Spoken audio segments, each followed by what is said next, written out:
And now we welcome in Gavin Schall of Locked On Knicks as the Cavs on, if you're listening to this or watching this Monday morning, Monday afternoon, the Cavs take on the New York Knicks tonight in game number 4 of the season as they start week number 2 of NBA action. And no better person to chat Knicks basketball with than Gavin. And Gavin, it has been a shorter start to the season for the Knicks, having only played 2 games as opposed to the Cavs and a few other teams playing 3. But for a team that looks pretty different, having made one of the major offseason trades, acquiring Karl-Anthony Towns in exchange for Julius Randle and Dante DiVincenzo last month, or earlier this month even.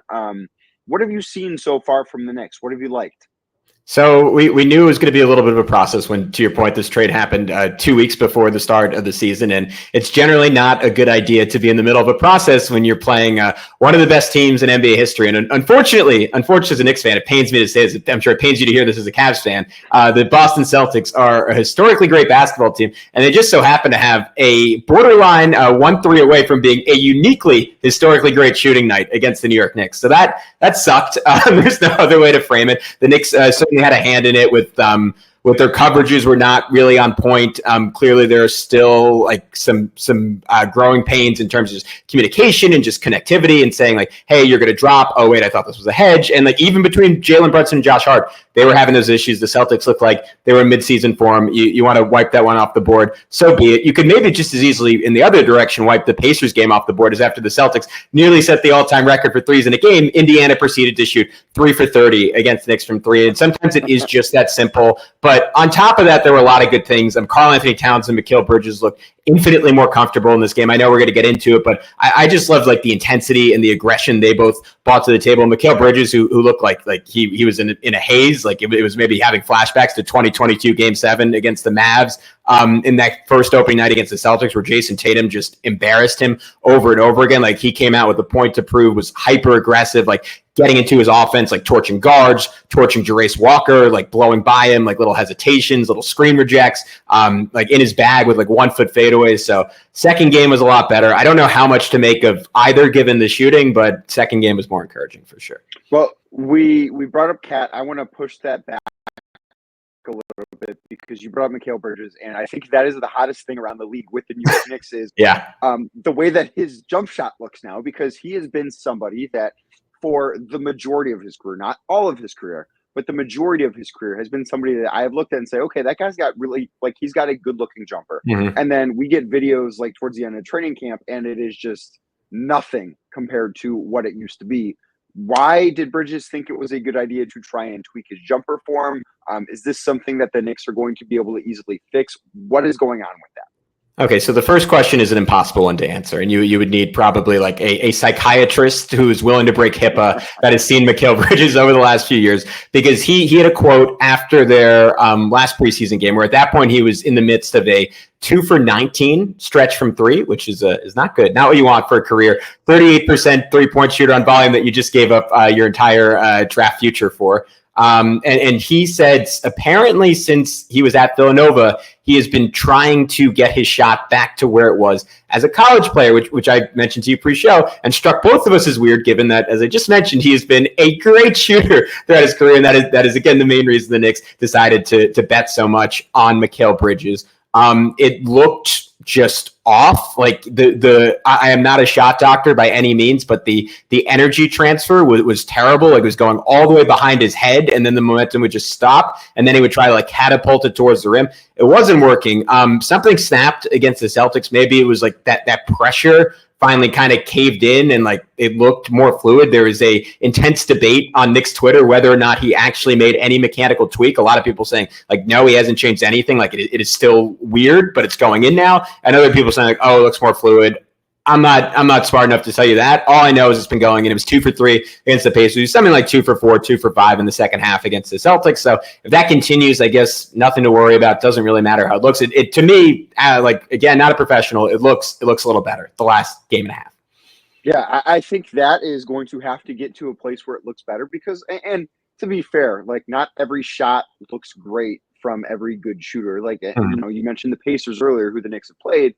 Tyrese Halliburton, I don't think has great looking shooting form. I don't think very many do, but the shot goes in well often enough. It's like, okay, well, that doesn't matter. So maybe if Bridges can get to that point with the shot looking as funky as it does, that'll change things. But I'm not sure that's going to be the case. So in moving on to Karl-Anthony Towns, the newest member of the New York Knicks, acquired via trade with the Minnesota Timberwolves a couple of weeks ago, I think it's a really interesting fit. And I'm very curious your thoughts on, not necessarily offensively, because they are going to be, once they figure it out, and it's going to take time, I think, to find a rhythm and for the players to get to know each other. Like, there's a real learning curve there. But how are the Knicks going to be able to handle themselves defensively with Karl-Anthony Towns playing center, something that historically throughout his career has been a real struggle?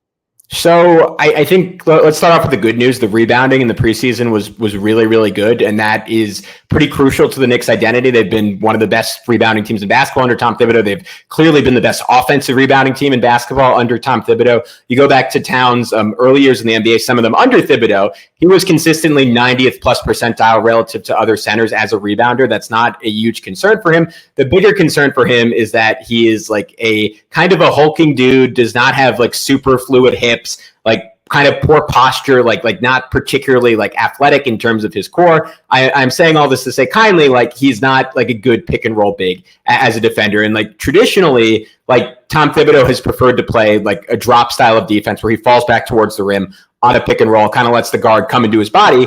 But Towns is better, like being pushed up to the level, swarming the ball handler. Like he is someone very similar to Julius Randle, who needs a little bit of momentum to be engaged. Like he kind of needs to be in attack mode to be the best version of himself as a defender. That being said, in the preseason, it looked pretty good. Against the Celtics, it looked mostly disastrous. I don't really think that was his fault. I think that's partially, again, playing a team that's historically great. I think the bigger issue actually lied with the Knicks wings, because the premise of getting Towns was, hey, we have Mikal Bridges, we have OG Anunoby, these two guys. Basically, every team in the league wanted to give up 3 or 4 first-round picks for, because they are two of the elite wing defenders on planet Earth, the scarcest resource in the NBA, the thing that every single team wants. And those guys didn't play like that against the Celtics, right? Bridges, who was renowned for his screen navigation during his time in the Suns, like died on screens over and over again, did not get those rear view contests that have sort of defined him. Like OG Anunoby was fine, but like didn't look particularly springy. Those two played much, much better, were far more engaged against the Pacers as they tortured Tyrese Halliburton to a 0-point performance. And if they're better, if they're chasing around screens, if they're having those backside contests, that makes Towns' life so much easier. I think at the end of the day, Towns sort of is who he is.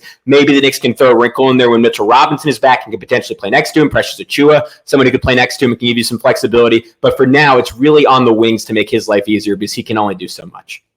So on this episode, I'm going to have a fill-in-the-blank question for everyone that I talk to that is specific to the team that they cover. And yours is going to be something that centers on Jalen Brunson. But because he's been just such an ascending star over the last couple of years, I am curious from your point of view, blank needs to happen for Jalen Brunson to be a top 5 MVP finisher this year. Well, he did it last year. So I guess you could say like similar formula. Knicks get the 2 seed. Brunson has a monster second half. I think there is, I think I will give you an or here.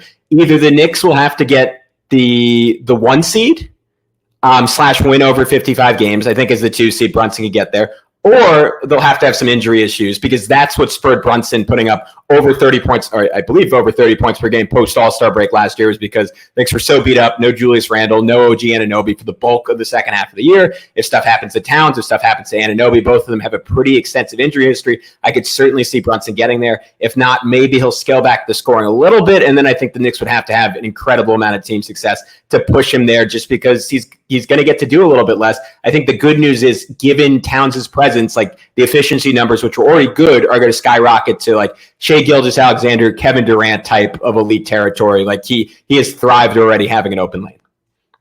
Yes, we will see exactly what that looks like as the New York Knicks sort of learn each other again. They didn't all go to Villanova. Maybe you've heard something about that at some point, but they didn't all go to Villanova. If you were looking for more information on the New York Knicks, Gavin is the guy to go to. Check out the Locked On Knicks podcast as you get ready for the Cavs game tonight. That should be your second listen today, or maybe even third lesson after Locked On NBA. So go check him out over at Locked On Knicks. Gavin, thanks so much. Thanks for having me, Danny.